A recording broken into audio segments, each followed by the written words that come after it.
Good evening and welcome to the FE Bar. I'm your host, Jack Jordan Maynard, and joining me tonight is Mr. Jack Pickering.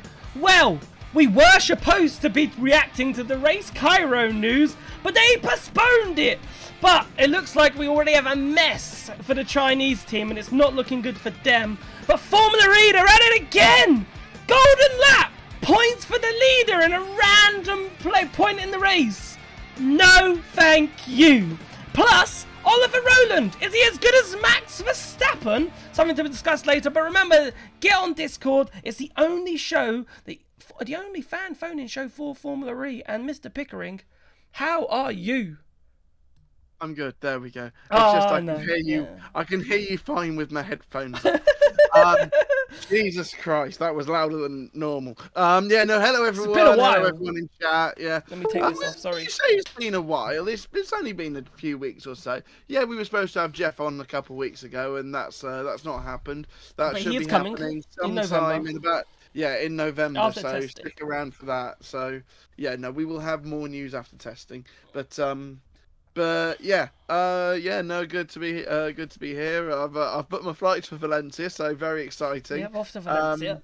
I'll be here back at base. Again, fourth time, which is like it's second home at this point. Yeah. Well, I've got a mate from work who is out there, so I'm gonna go over and see. Oh, nice. Him for a bit as well. So very very exciting. Can't wait to be back in Spain and have my own car and drive out there and drive on the wrong side of the road, which I was very good at last year. Very good at driving on the wrong side of the road. Yeah. I'm gutted. I'm gutted. I'm not able to attend testing this year, but it will be good. But mate, we were supposed to be reacting to once ERT race Kiro, and it's postponed. Well, actually, I've got some news on that, which is because I drove that way to work today. Is that I drove past the ERT building, which still says ERT on it. It doesn't say Kiro Race Company or anything like that. I don't know how long it's going to be, considering that the Neo sign was up there until well into this year. So so we shall see when that changes on the outside. I'll keep an eye because I'm going to the Hilton a lot now. Because, which is just literally just over the road. I could throw something. I could throw like a pebble out of a window of one of the Hilton rooms, and it will hit the ERT building. Nice. 15th is what we're hearing. So for those of you who are asking, because I know some of the people did on Twitter, for those of you asking, it's looking like the 15th is a proposed date. It's not confirmed by any stretch of the imagination, but early murmurings, shall we say, is that the 15th of October is when, and it's a bit confusing. And it kind of sums up not race Kiro, ERT, is in that mess kind of way, because you're like, it hasn't gone to plain sailing for them for a very long time, right? They've fallen off the pace. You know, think back to season 4 Hong Kong, Pico, when it was a Neo front row lockout with Nelson Piquet. Season 3, apologies. But anyway, season 3. Yeah, season 4 though, Oliver Turvey podium Mexico. About 2 weeks after I visited their base in Bedbrook. Yeah. So So, but you know, they were good times for that team. And obviously, they were the team that won the first championship as well with Nelson Piquet Jr. So on one side of the garage, the other side of the garage. That side of the garage is had many drivers. Oliver Turvey at the end was good. Was solid. Hopington was solid there or thereabout. Because obviously that podium in Mexico. Do you remember that time in qualifying in Santiago when he was in like a year-old powertrain and he got that into Super? Yes, he did. That was absolutely incredible. But it just shows, right, that it's been in a bit of a mess, right? The powertrain weren't right, and they had to sit through 2 years of them, not doing great. You've got Dan Ticktum and Sergio Sette-Camera. We were assuming they were going to be part of this announcement, and we were going to be reacting to potentially them staying. Don't think, no rumours that they're hiring any new drivers. It does feel like it will be Dan and Sergio again next season, but Who knows? There hasn't been much murmurings on that, to be honest with you, Peak. I don't know if you've heard anything different. Shall I message him? Well, message Sergio. What's happening? What's happening, mate? Yeah. I know you two. I know you and Sergio are close, which is good. It's good. Tington doesn't deserve this mess, says Jamie in chat, and it's true because, and that's what worries me. You know, they put the 10th. Everything's going to be revealed, right? And you know, rumors of going to a Porsche old powertrain, which we'll talk about that in a moment. Yeah, but I am happy. Yeah, which makes sense, right? We've said for a very, very, very, very, very long time that it doesn't make sense for ERT, Race Kiro, whatever they want to be named, even though they did make, like, I have to remember... Race Kiro sounds like they're doing something in Egypt. Yeah. Yeah. I'm assuming that's how we pronounce it. I don't know, but you've got it the wrong way. So it. Oh, is it Kiro Race? Yeah, Kiro Race Communications, I think it's called. But yeah. Whatever. Even then, it's I don't know if it's Kiro or Kiro or. That's what was going to be revealed, and we don't know. Yeah. But how they pronounce their name, I'm sure they would have been a nice. But you know, there's 100 of reasons of why it could got postponed. The most logical reason for me is that they wanted to have a website ready to announce it, and for whatever reason the website isn't ready, and therefore, you know, postpone it a couple of days for the website. But it's not like Kiro, or Cairo. But this is the poll. Can we do a poll? Can we do a poll? How do we pronounce it? Kiro, well, I do. Cairo, so my expertise Kiro, apparently. Yeah. Is phonics, sorry, right? Cool. Because I teach early years now. So I got, but is a sound I-O, so it says Cairo. I don't know that sound. Sounds as good. Cairo. But anyway, however you want to pronounce it, right? But it doesn't look good, right? It doesn't look good. You know, Yamaha and Lola are going to come in with a new powertrain this season, and you'd expect them to struggle, right? Which is a bad expectation. It's a bad stereotype, right? And I know you're shaking your head because you're thinking actually things are going quite well for them. And they've done a lot of laps. I've heard things. I know. But, you know, things, you know, unless they do a Brawn GP, right, and come out win the championship and Lucas Degrassi's the world champion, who knows? No. But on a general basis, I think you'd agree with this, you wouldn't expect them to be top running teams. If they can beat a midfield side, then I think that's a really good base to build on going into Gen 4, 100%.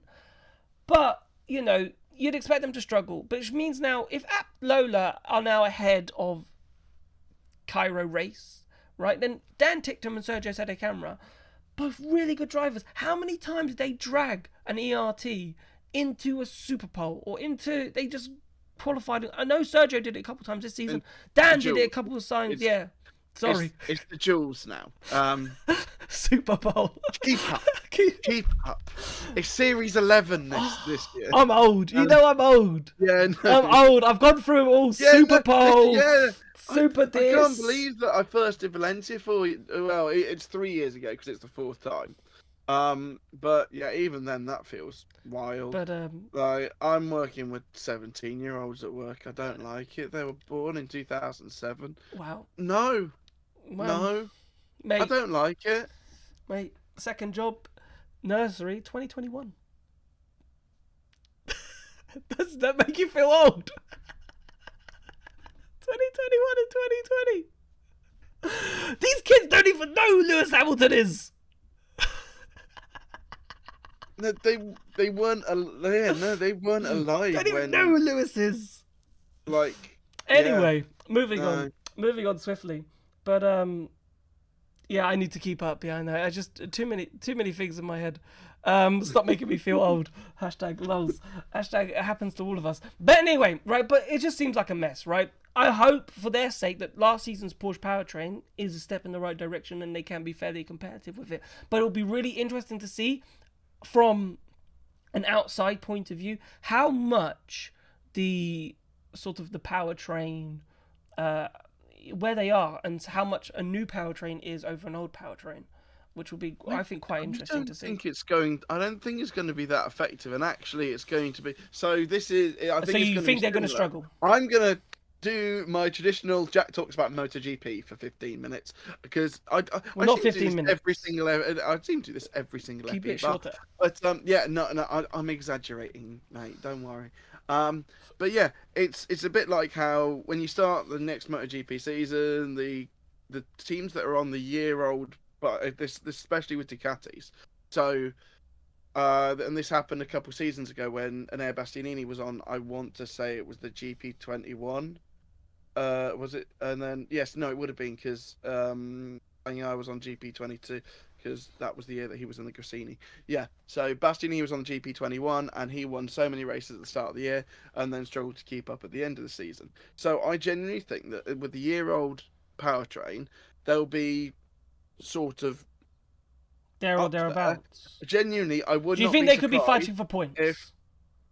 Yeah, I wouldn't be surprised if we get to Sao Paulo and we get both Kiro teams in the duels and fighting for podiums. Interesting.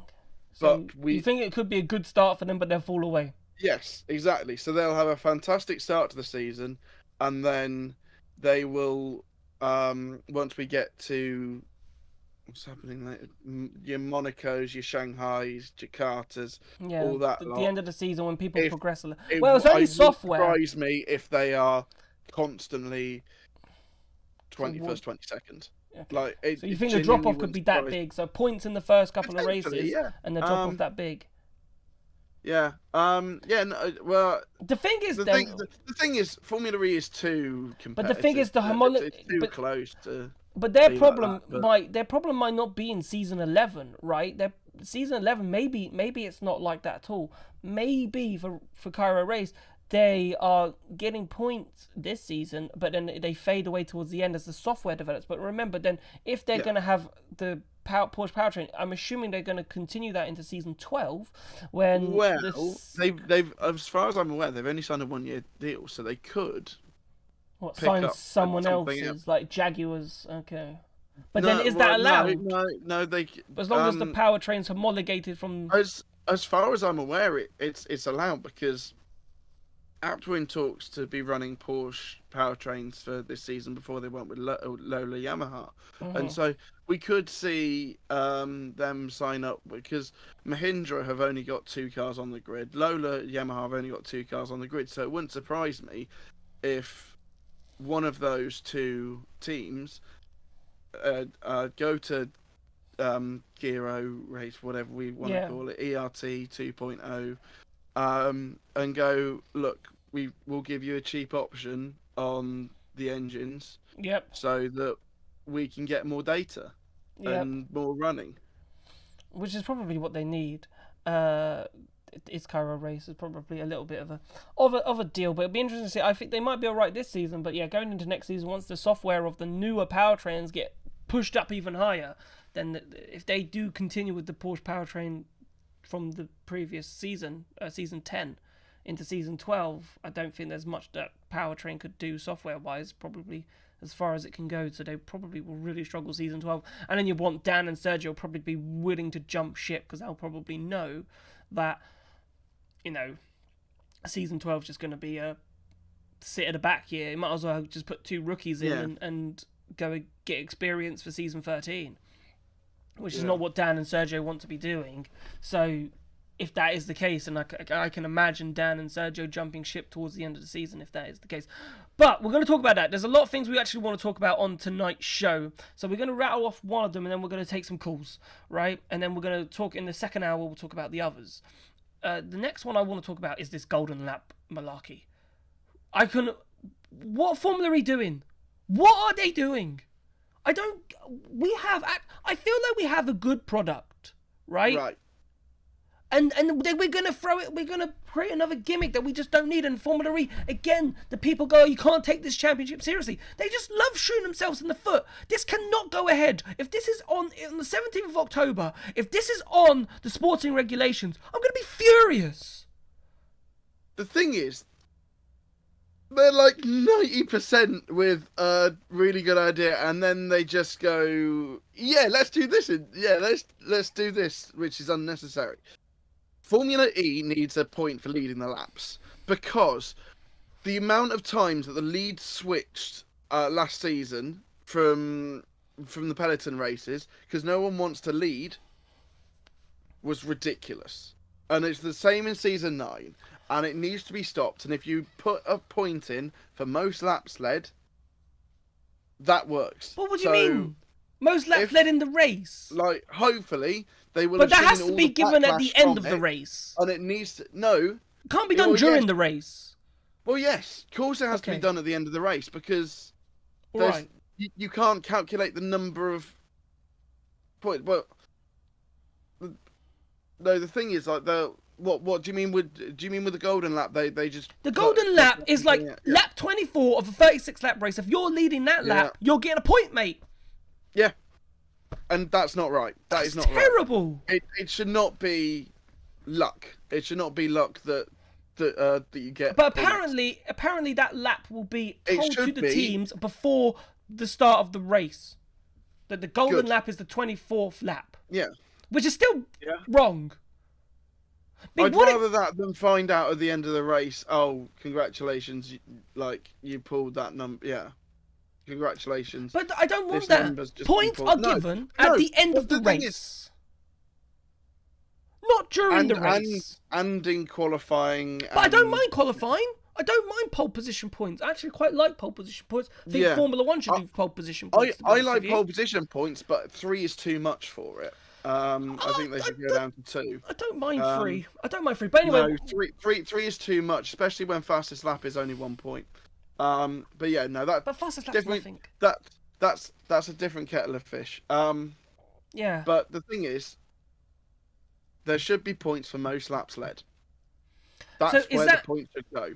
So to me, I saw the golden lap as it was a way, like as you said, right?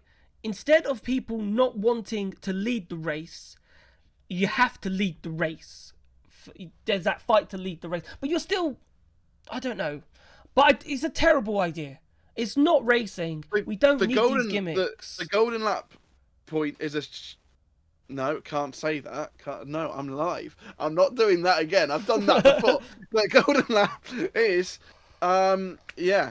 is dreadful. That's the word. That's the word that doesn't begin with S that I almost said. It's dreadful. Yeah, it is a dreadful idea. Shambles. Shambles. That's Shambles. Another word starts with SH that I can say on this, unlike the one that I was about to say. Yeah. No, honestly, it's such a dreadful idea, but the thing is, I like the idea of bringing in a point. But that point, if you're going to give it for leading a race, needs to be for the most laps led. Yeah. Not some random lap. Everyone fighting to get to this. Oh, on lap 24, if I'm in the lead of the race, I'll get that point. The thing is, we've made all these things about pelotons. Like we've mentioned pelotons so much over the last couple of years or so with Formula E. What Formula E are doing is they're inserting a stage mark halfway through a race, and that's not. It's just not racing. It's not racing. It's not racing, right? Racing to us and to all motorsport fans is you start a race and you dish out the points at the end of the race, and that's where the points are handed out. Yeah. They're not handed out mid-race. No. And the thing is, with my problem with the current racing that we've had for like the last 2 seasons is the fact that no one wants to lead the race. Exactly. Because they're all sitting there saving energy, going 10 seconds off the pace. And that's a big thing going into testing, I think. If you give people a point for leading the race, a point could decide the championship. Yeah. We've had that on multiple occasions before. We had, what was it last season? 4 points going into the final race of the year between Evans, Cassidy, and Wehrlein. And so, and so the fact that no one wanted to lead those peloton races, if we give a point for the person who's had the most laps in a race, it makes it worthwhile to lead again. Yeah.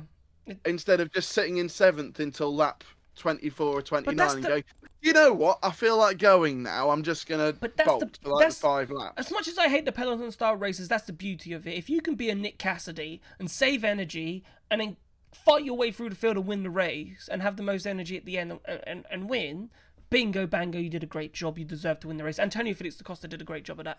I think it was Shanghai that he did a great job. I don't think he won the race, but I think he had the most amount of energy. Just couldn't get to the front of the field, but he was in the front. But I remember da Costa was quite good at that. And Cassidy is also another one who is very good. Obviously, the infamous race where he was 21st and then ended up winning it. I think that was Misano, wasn't it? Misano.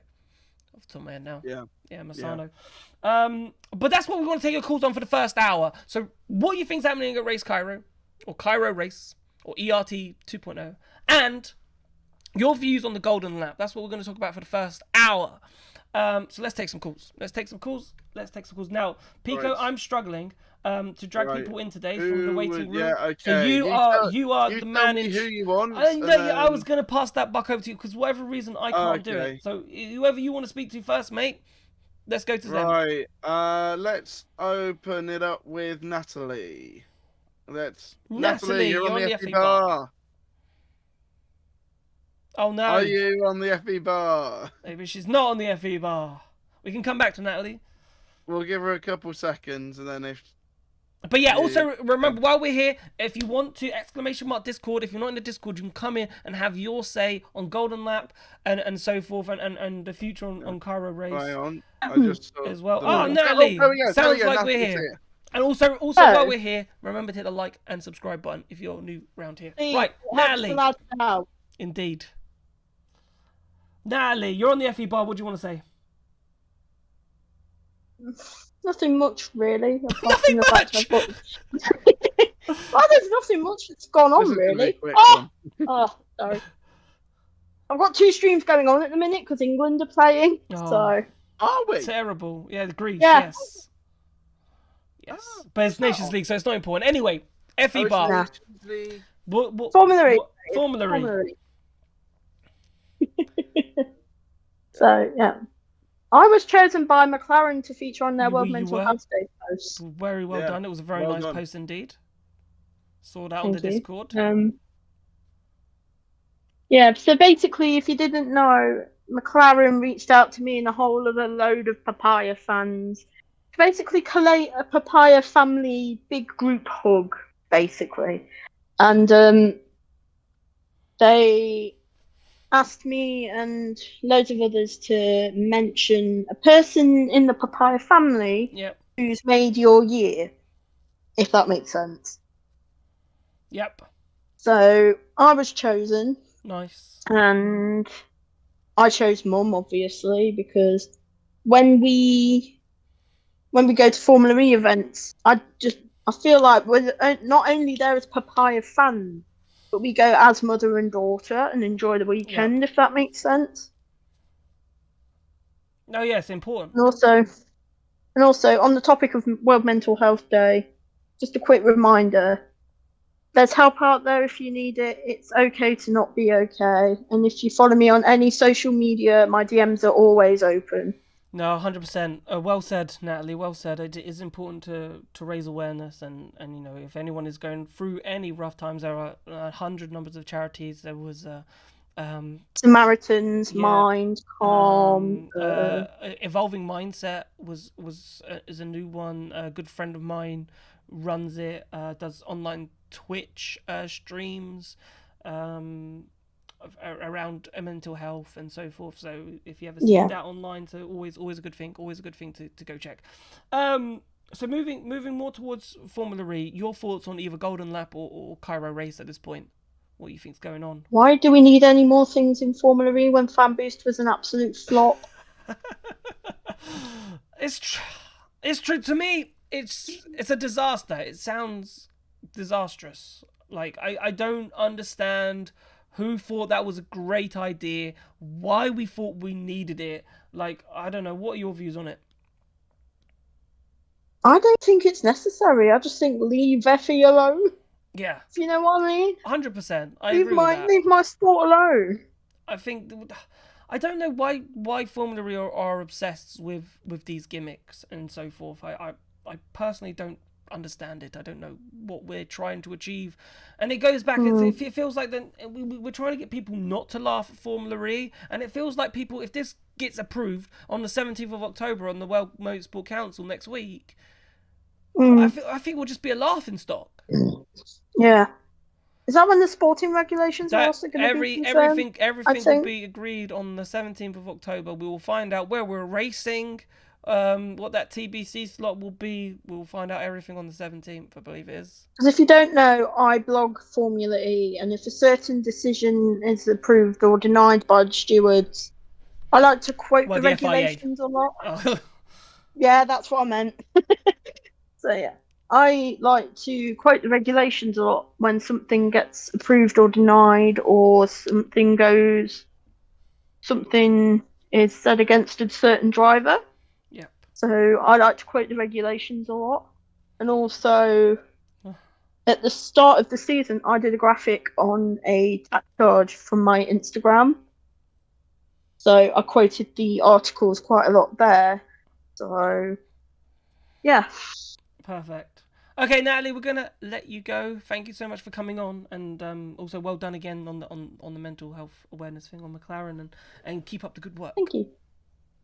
So yeah, if you need me, I'll pop on later. But if not, yeah, you can pop on in the second hour. So that's something I'll explain now, actually, because we're going to be talking different topics. So if you want to come on later to discuss the second round of topics that we'll be discussing after Nick at 9, feel free to come back on. Congratulations on your proposal, by the way, Nick. He was out for his stag do. Oh yes. I'm sure we're gonna be digging into that stag do, find out what happened there. Honestly, he's not gonna get away with it. Right, Natalie, we'll see you later. See you in a bit. Right, so as I said there, we're just going to pop on for a little break, only a couple of minutes.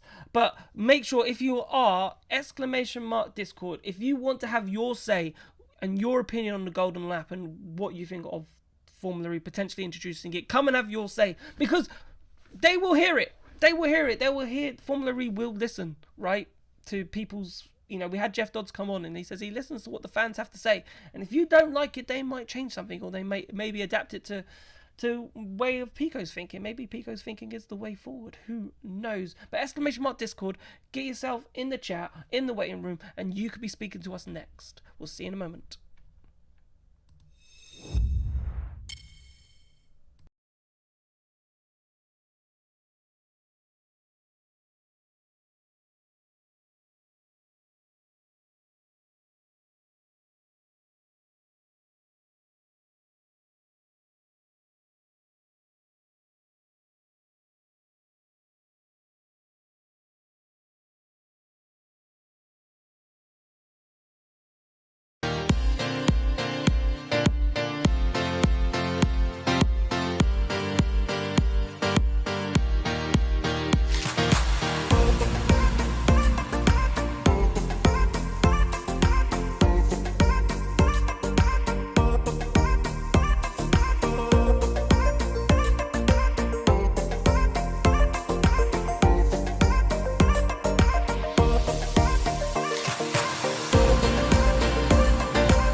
And we are back, ladies and gentlemen. And Mr. Pico, who have you picked to talk to next? Alright, I'm gonna drag in Saz. So let's get Saz. Saz, you're on the FE bar. Woohoo! Hello! How are you? Good I am tired, but still shiny. Yeah, that's the most important thing. What would you like to talk about? Well, the golden lap idea is not very good. The golden lap idea is not very good. Yeah, What don't you like about it? I'll be honest, Saz. I did see a comment in the chat. Please refrain from swearing in English. Please do not swear. What don't you like about the idea? That it's just, like I said, it will just. One of the reasons we like Formula E is because the strategy can be really interesting and anyone can win. But if you do that, okay, it's lap 17, the chances are either no one's going to go for it because they're concentrating on winning the race, or you're going to have some back markers charge through the field, cause a big collision because everyone's trying to get to the front at the same time. Then then half the field's out and this person won, and it just. Sorry, I'm not explaining that well. I'm tired.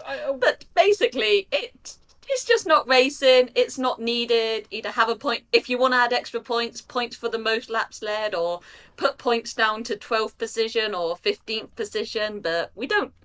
It's really unnecessary. Yeah. Do you think then the FIA are expecting more peloton-style races with this new powertrain that obviously we're getting? So therefore they're thinking of this, because if you go to London, right, and potentially Monaco, although there was a peloton-style race at Monaco, but it's harder to overtake, you could see a light the flags victory. So it could be the man that's on pole position, right, lap 18 of the race still gets a free point. Yay! I qualified on pole, 3 points. I led the first couple of laps, happy days, and gets an extra point, because surely this process only works on the peloton style tracks, whereas if it's a normal track, let's say, which doesn't promote a peloton style of race, then the pole position man's, if the EV does a light to flag victory, 3 point. Yeah, exactly. So it's like peloton style races haven't been popular, and it's going away from, if they're expecting more peloton races, that means more permanent tracks. And I know there's reasons for permanent tracks, but if it goes more and more permanent tracks, you're getting even further away from what FE stood for. It stood for show what electric cars can do on the street, because that technology can be transferred into the real world. And also I think, we've seen, okay, there's been some okay style peloton races, but in general the better races throughout the seasons have been on street tracks. And the cars are getting bigger and more powerful, but you can still find street tracks and make new street tracks that work with that. Yes, I suppose, like, obviously Formula 1 are going to one in Madrid, and obviously you got like Vegas and so forth, and Jeddah, which Formula E are going to, but just a smaller section, sorry, that's the correct word. So I think Formula E still needs street tracks going forward, but they need to, I think more F1 in terms of the street track designs that F1 are. But then, is Formula E big enough? And we get all these numbers that Formula E are growing, Pico and Saz, like, it's growing, but is it growing enough for a city like Madrid to say, yeah, we'll close a load of streets for you and make an F1 style street track for you? No. That's the question. What do you think, Saz? That is a good question. I think it is. I mean, there's been a lot of cities that have been interested, but there's obvious, like Cape Town says, oh, we want it back, but there's a cost issue, and I think a lot of places have a cost issue. But yeah, I mean, F1 is crazy prices now, and if it's right in your city, I think it's a good alternative. It's, if it's out on a racetrack, you've got to be a real unless you live very close by, you've got to be a real FE fan to get there. But if it's in a city centre, yeah, I think it would definitely, with the right marketing, and Formula E is getting better at marketing. It could definitely get new street tracks in, and then like to Pico, I'll talk about MotoGP. Like MotoGP at Valencia, it barely does any advertising because it doesn't need to, and if you get the tracks regularly on the calendar, they're sort of become permanent features. Like, London's a permanent feature, Monaco is, and then you get to the repeat people coming back. It becomes a bigger thing.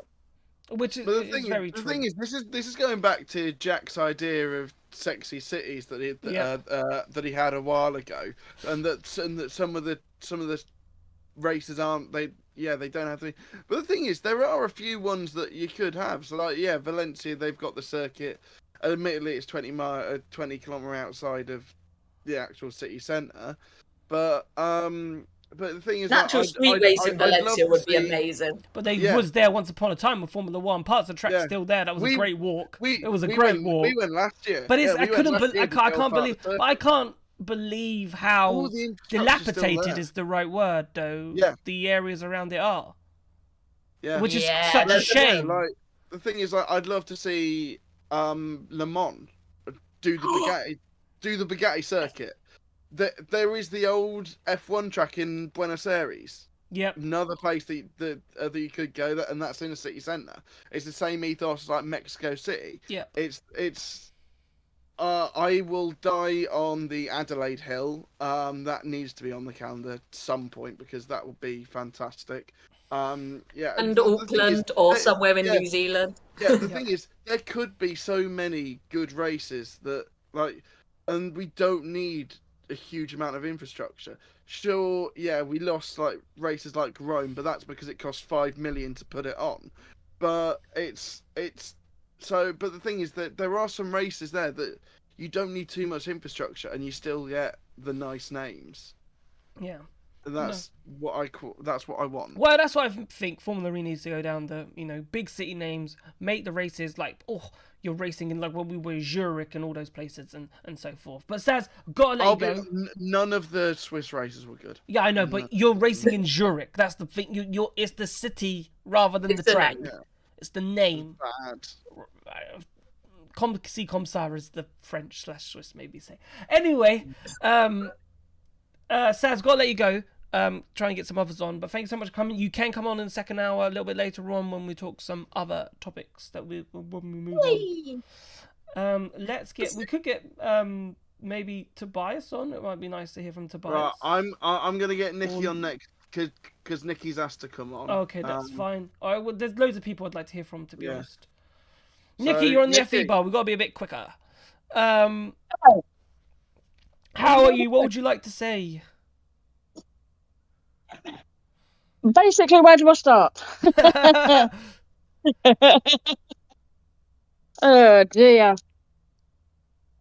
Go on then. Where do I start? Where do I start, boys? What are you upset with? Firstly, I want to say well done on getting a shout out and getting a nice picture on the McLaren FE. All right, don't start me off crying again, please, boys. No, I didn't expect that. Yeah. Oh, that was nice. So actually, I'm gonna go. So did Natalie not tell you about it? No, I didn't know nothing about it until I actually saw the post on. Oh, impressive. On Instagram, like 6 hours ago, or whenever it was. Whenever it was posted. That is awesome. Wow. Lovely. Sorry, that is incredible. Sorry, we can move away from that now. What would you like to talk about? Yes. It's golden lap rubbish. Go on. I was thinking of another word, but I won't swear on get your banned, boys. Seriously, but I've almost there was a swear word there. We need a dump button. That's what we need. You need one of them. Oh my god! One day we'll get to the point where it's like Graham Norton. We got the red chair. Yeah, boom. Yeah. Or we'll end up like Max in Formula 1, won't we? All doing community service. Come on then. What don't we like about the golden lap? Come on then. What don't you like about it? I just don't see the point of it. like I've just said to them in the waiting room, why, if they want to make it more fun, why don't we have like they're having Formula One, a reverse grid, or like the top three, like change it around that way? Why do these stupid things that always come into Formula E that don't actually play a part? Like Natalie said, like Fun Boost was okay for a couple of seasons, but it didn't really have a purpose, did it? Really? Well, yes, it became a bit of a popularity contest, and Stoffel Van Dam Yes. was winning it. I'll be honest, the only time I remember Fan Boost actually making an overtake is, I think it was season 2, and it was Senna overtaking Prost in Putrajaya. To be And honest, that's the only recollection I have of it. Yeah. but to be honest with you, I'm against like reverse. I don't think reverse grids or switching top threes. You'd have to do different races. It'd have to be a completely different race. You couldn't do that in a E-Prix. You'd have to, I think you'd have to completely rework the format. You'd have to rework the format for that to work. They need to rework the format Do for they? Gen 4. It's a one-day event. Yes, make it 2 day, make it Saturday, Sunday. But it's not. Maybe have a reverse grid race on the Saturday, then have 2 races on the Sunday. But that's not the ethos. I know Formula E do double headers, but that's not the ethos of Formula E. But go on. I'm not saying that would change Formula E, but putting all these stupid things in, like last year we were supposed to have a attack charge, but that never came about. But that's these things that they have ideas for that never come to fruition. It just seems tedious and silly, and it's making, quite frankly, it's making a mockery of Formula E, in my opinion. Yeah, that I agree with. Attack charge is different, right? Attack charge is the technology's not ready, and I do agree with the teams, but it can't go away. In my opinion, attack charge can't go away. It is crucial for the development of EVs. It has to get implemented at some point, but I agree with the teams. It has to be implemented correctly. But it's annoying that it's taken so long. So that's slightly different because that's more of a technological standpoint, whereas this is a sporting gimmick. As fans, these explanations never come from Formula E that, like you've just explained to me. If these came from Formula E and it was explained, then I could see and wait for it, if you know what I mean, because there wasn't an explanation. It was just not put into season 10 or what, you know what I mean? Yes. It was so it's frustrating for me. No. It's frustrating for me as a fan, but you know what I mean? But fair enough. That's fair enough, isn't it? Yeah, because 100%. It has to still be safe. 100%. It still has to be safe for the drivers and the teams as well, doesn't it? Yes, 100%. It has to be safe, and obviously we don't want. I didn't like that the team said that they didn't want the sporting side of it to be ruined and so forth, because I was like, look, at the end of the day, if the technology's there, you go for it. And if you disagree with how the FIA has implemented it, then fight that later and say, this didn't work, can we change it in some way? But then you can also, Jack, go to the explanation of when the Halo was introduced in Formula One, exactly the same. The teams were against it, blah blah blah, but it was introduced, and look, it saved numerous lives, hasn't it? And there was a lot of teams and controversy around the Halo, wasn't there, at one specific time? But look how it changed the sport for safety. Do you know what I'm saying? And because it's not safe, I don't want to see another accident like in season 9. Say like when Sunbird or even Mitch in Rome. I don't want to see that again. Because I want I want to watch a sport that's safe but is sustainable and showing the technology for EVs, if that makes sense. Yeah. No, 100%. And I'm hopeful testing will be happening in a couple of weeks' time, and I'm hopeful that attack. Yeah, I'm really excited. I'm really excited to see the new cars and see what it looks like in Papaya, obviously. Yes, indeed. I'm really looking forward to just being there. See you later. Yeah. I just want to see what this new car looks like in Papaya, obviously. Cool, perfect. Right, Nikki, I reckon it'll be the exact same, but yeah. We'll see. We'll see. And it's interesting to see how Taylor and Sam does. But Nikki, we've got to let you go because we've got quite a few people that we need to try and squeeze on. Yeah, that's fine, mate. That's fine. Thank you so much for coming on. See you later. See you later. See you later, boys. Bye. Bye. Right, I'm going to get Looty on. Yeah, let's get Looty on. First people to get in the chat, into the waiting room earlier, so...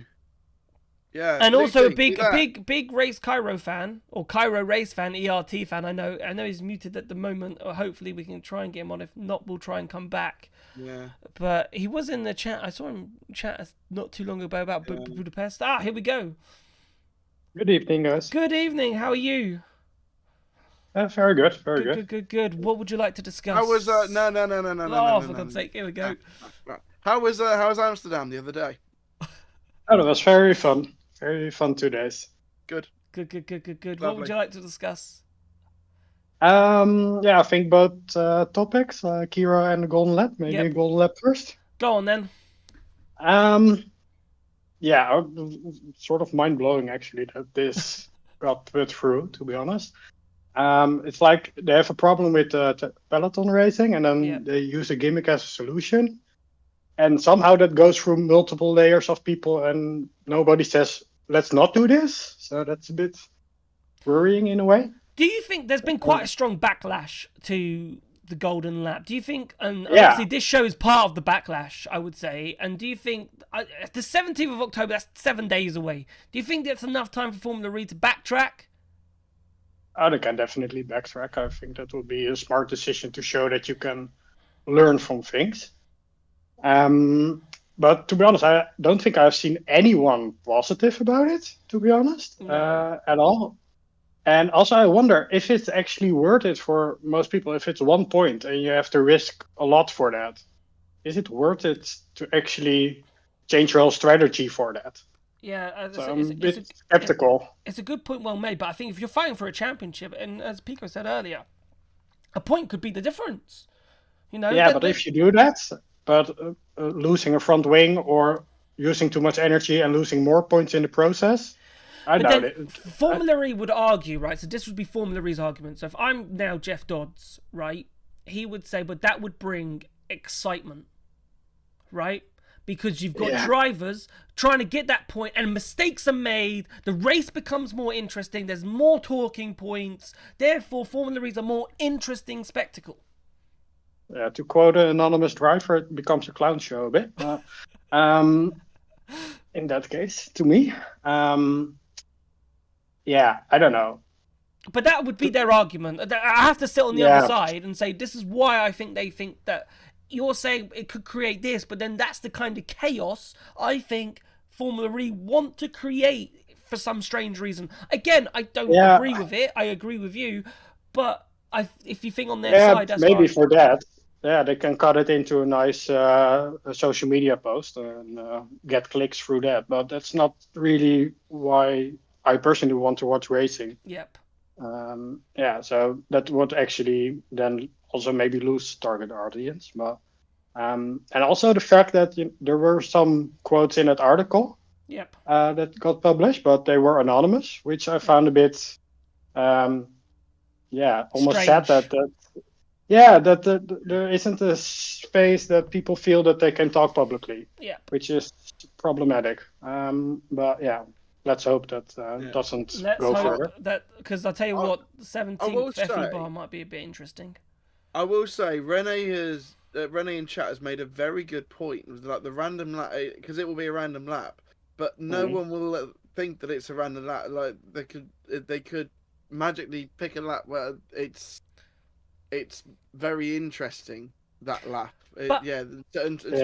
From my understanding is that the teams will know what lap the golden lap is before the start of the race, so everyone knows that lap 24 is the golden lap. For example, it's not we've done the race and then all of a sudden mid-race, oh by the way, you had the golden lap, congratulations. I don't think it's gonna be like that. It's like it's gonna be right. 24 is a golden lap. Number 24, you're right? You're going to Benetton. Well done. No, it's not going to be like that. The teams will know what the lap is. Right, let's squeeze in some race Kiro because it's getting close to nick at 9.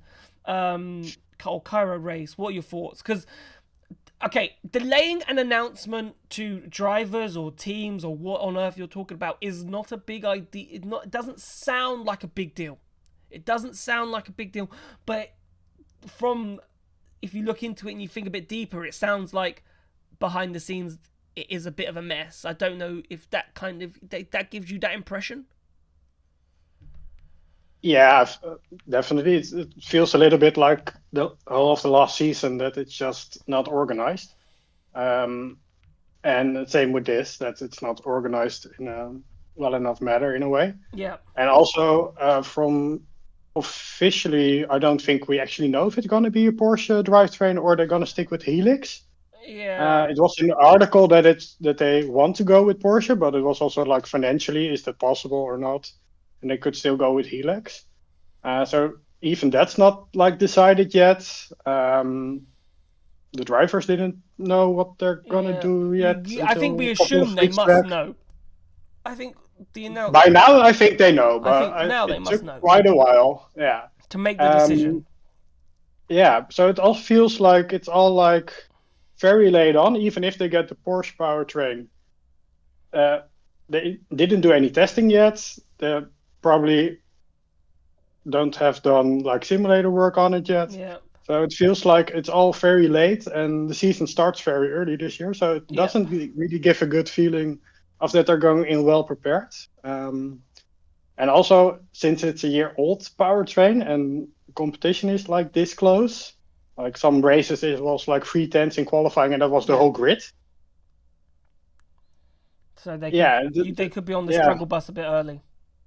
Yeah, and I think Pico said earlier that in the beginning they would be, if it was like MotoGP, it would be like in the beginning positive, but with the lack of preparation, I don't know how much that's going to work out. So yeah, that's a bit worrying to me as a fan, thinking from how is this going to be? Also because it now has like Porsche slapped on it, so the expectation is for the general public. Oh, they have Porsche, so they should be going for podiums and wins, and that's like not really a fair expectation at all.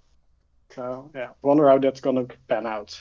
Yeah, it's gonna be interesting for sure. Like I think they could start strong, and remember, I don't think because if they are going to a customer team, I don't think they get any manufacturer days of testing. So their first taste of testing would have been in Valencia. So they wouldn't have had any prior testing before that day unless Porsche gave them something, but I doubt Porsche would give them anything. And I don't think it makes much sense for Porsche to give them anything, to be honest with you, because it's an old powertrain and they'd rather cement the new powertrain, because if Porsche gave them days, it comes out of their allocated 15 days of manufacturer testing that they have private. So I don't think they would do that. So I think Kiro Race would have their first taste of it in Valencia, but in terms of an organisation, in terms of how the team's going to run, it's not a great start. I think that we can agree on. But we have to let you go, unfortunately, because it's 9 o'clock and it should be time for Nick at 9. But stick around for the second hour because we are going to be talking a little bit different. And if anyone still wants to talk about Golden Lap and Kiro Race, we'll still obviously take it. But I've got one or two other topics that we want to talk about in the second hour after Nick at 9.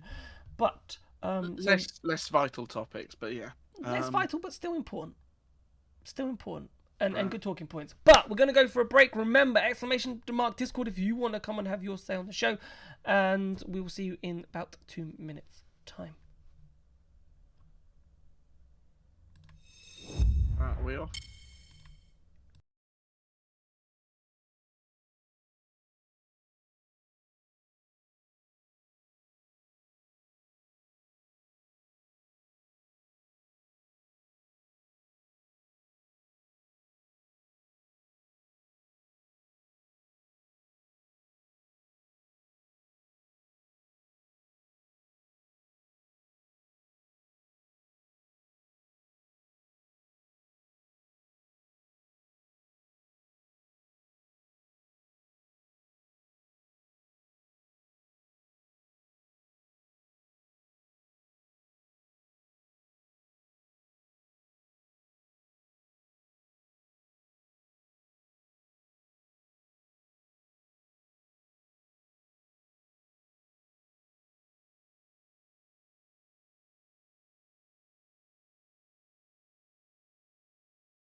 Sticky Fingers, and we are back with Mr. Nick Golding. Hello, Nick. How are you?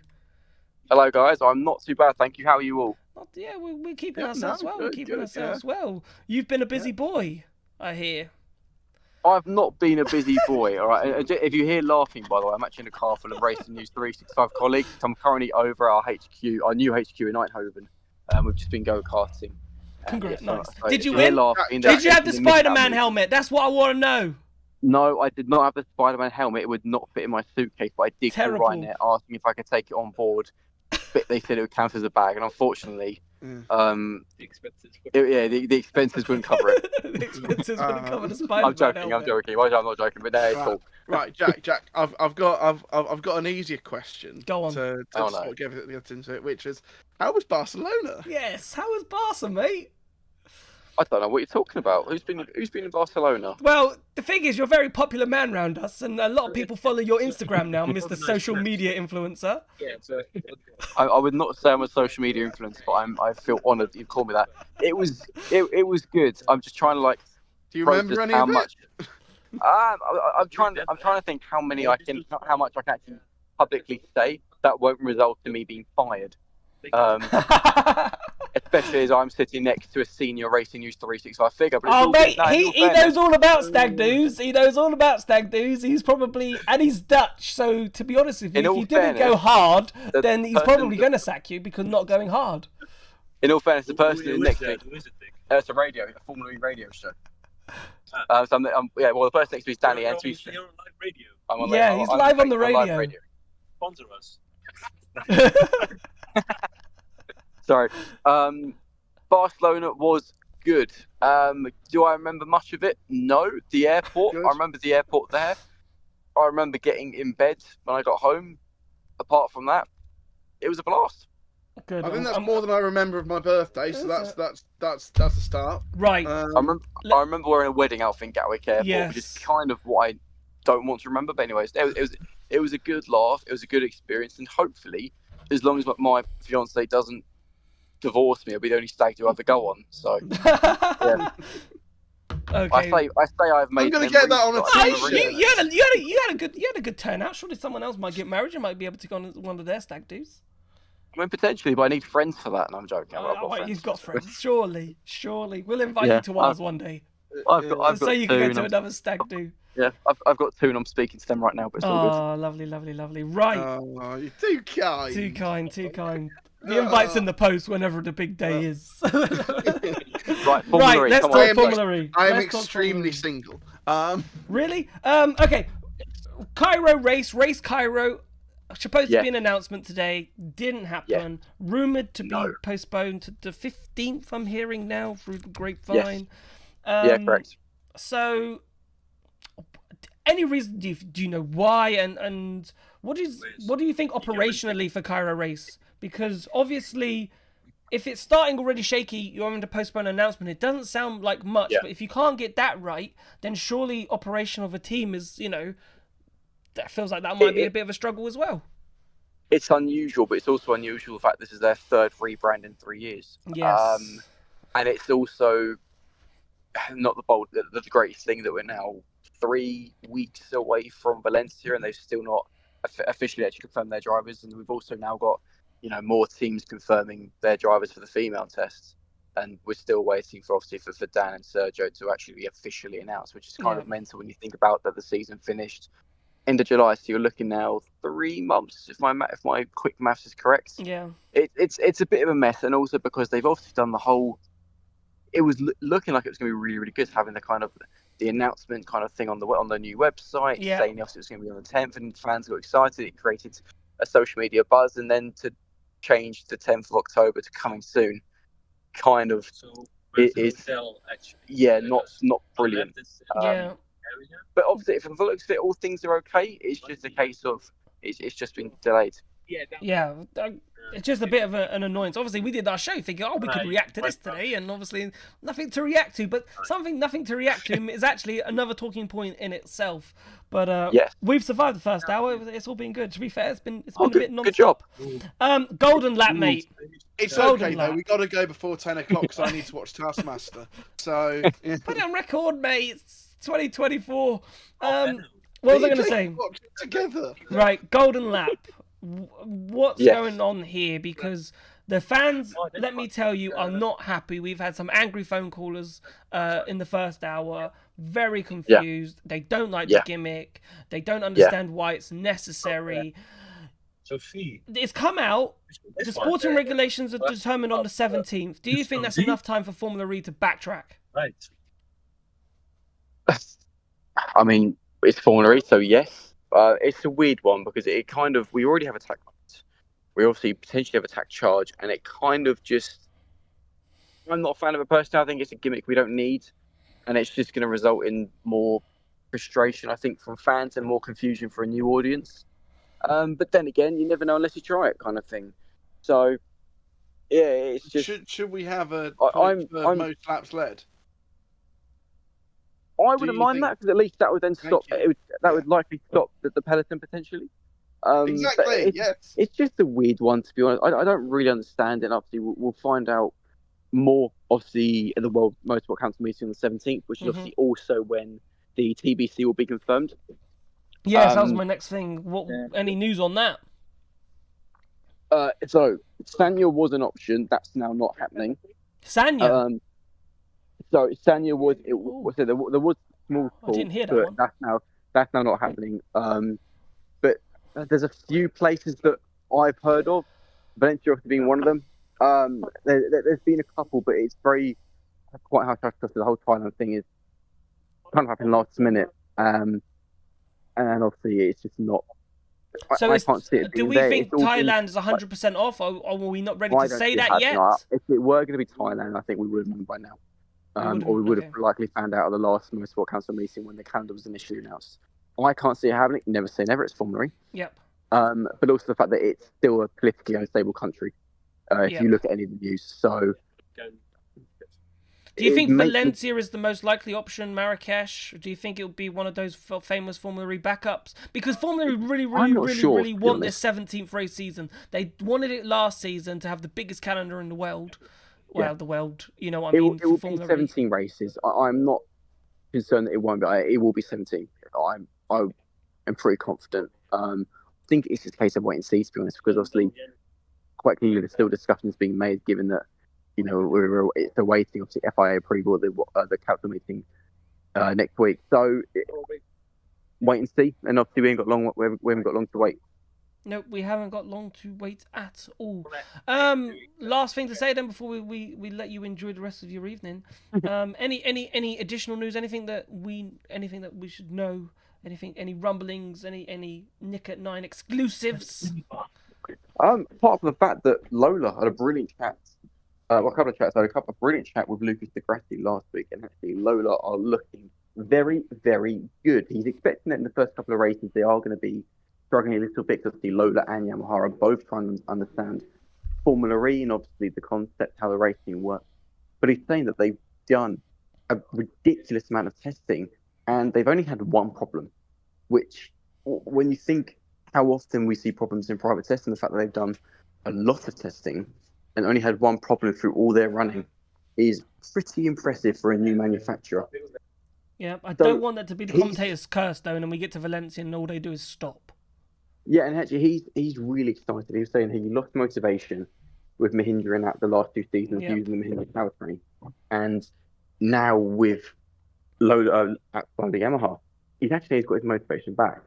So I'm excited to see what he's going to do. He's very, very much being impressed by Zane Maloney, who he thinks is really mature and actually is a down-to-earth person who's already embracing Formula E and is so happy to be here. So I have some news on that side of the garage though, because someone who I used to work with at the museum now works for Lola. So a source. Yeah. So yeah, I have been told that Zane is incredible, but he's too light. basically they've been delivered the Formula E ballast that they usually have to bring it up to the normal weight, and they're still very underweight in terms of the car. So He's car very and driver light. together, because Yeah, Zane's very small and very skinny. They need to put more ballast, and they're trying to find different places on the car to put the ballast on that would work. And so that's a little tidbit that I've found out about Lola. So he's on a Happy Meal diet at the moment. Thought I'd throw that in there. Yeah, but you've also got someone I spoke to actually yesterday, a really good chat with Jake Dennis, and reflecting on last season a little bit, and he understands that last season was difficult. There was things to learn, and actually he's pretty relaxed by next year. He's looking forward to having Nico alongside him.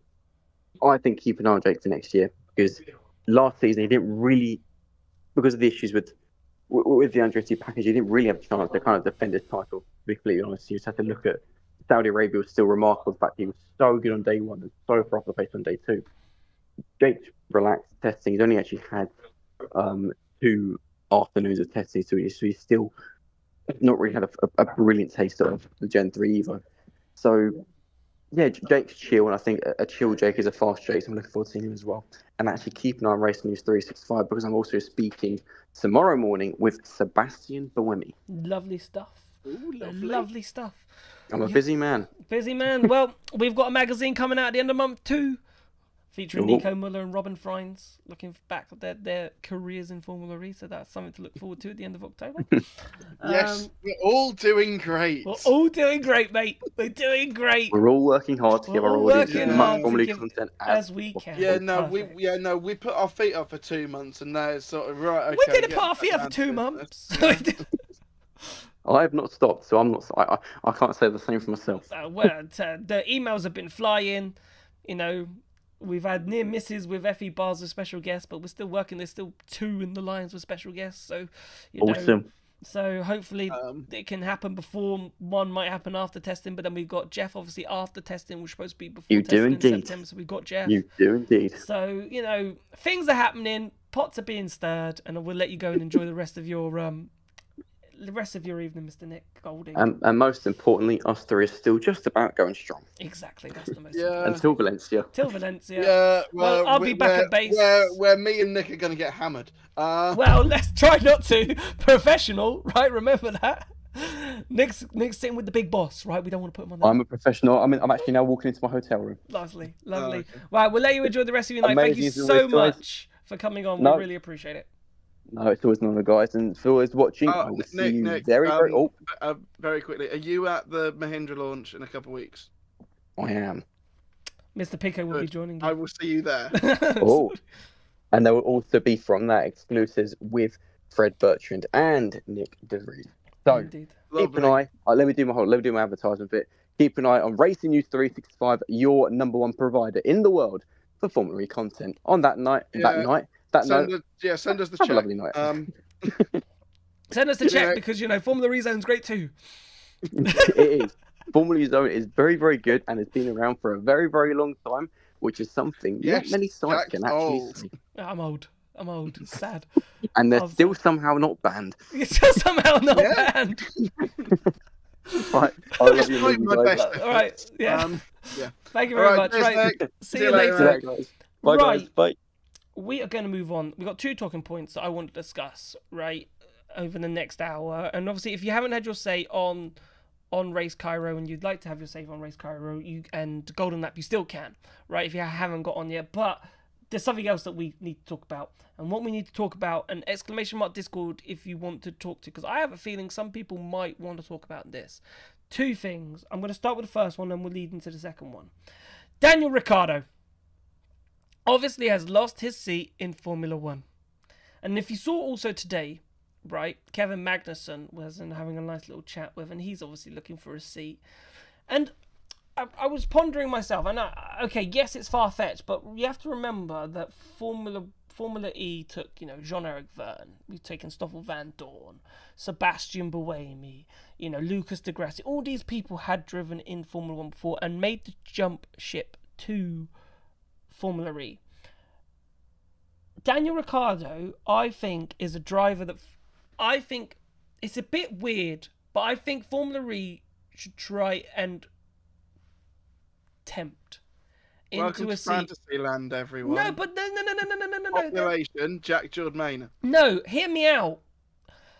Formula E's still growing, and Daniel Ricciardo has got such a big following. Yes. Right? For me, it's a bit like the Saudi Pro League, right? To make a football reference, them signing all the best players in the world. So basically, I feel like you're saying that Saudi are going to buy Daniel Ricciardo to come to Formula E. Yes, no, we're not Saudi, but at least Formula E should be Saudi. And well, maybe they are Saudi because they're probably. Oh, Formula E are Saudi. Formula E are Saudi. They are at this point. But imagine Daniel Ricciardo, right? And this is a debate that I want to come into, and rather than I think poo-pooing it, right? I actually think there's some merit to it. I will. Right? Like, if like for example, Kiro race. Let's say. If they announced on the 15th that Daniel Ricciardo was racing for Race Cairo as part of their announcement, Formula E would skyrocket for a good couple of days and the interest in Sao Paulo would be huge. And that's what Formula E needs. Formula E needs a driver like Daniel Ricciardo to come in and bump its ratings up. Yeah, no, the thing is, you are 100% correct. Formula E would do so well with Daniel Ricciardo coming into the series. Daniel Ricciardo does not need Formula E. But he needs a job. He needs to drive race cars. No, yeah, but there is no motive for Daniel Ricciardo to come to Formula E. Why not? Why is there no motive? Because it's a race car. I am fairly he can win a championship. He gets paid. If he wants a race car, he's going to IndyCar. He's not coming here. But you give him a good salary. Yeah, which is probably the combination of at least 10 drivers. But yeah, still. Yeah. But then you get the surge of people watching the series, right? Yes.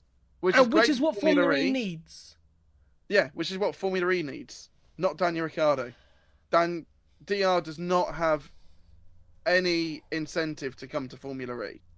What about Kevin Magnussen? But then I don't think Kevin Magnussen would have Mag, I can see coming. But I wouldn't see he'd have a pull, but not as big as Daniel Ricciardo. I think he'd rather go back to IMSA or do WEC, but than come to Formula E.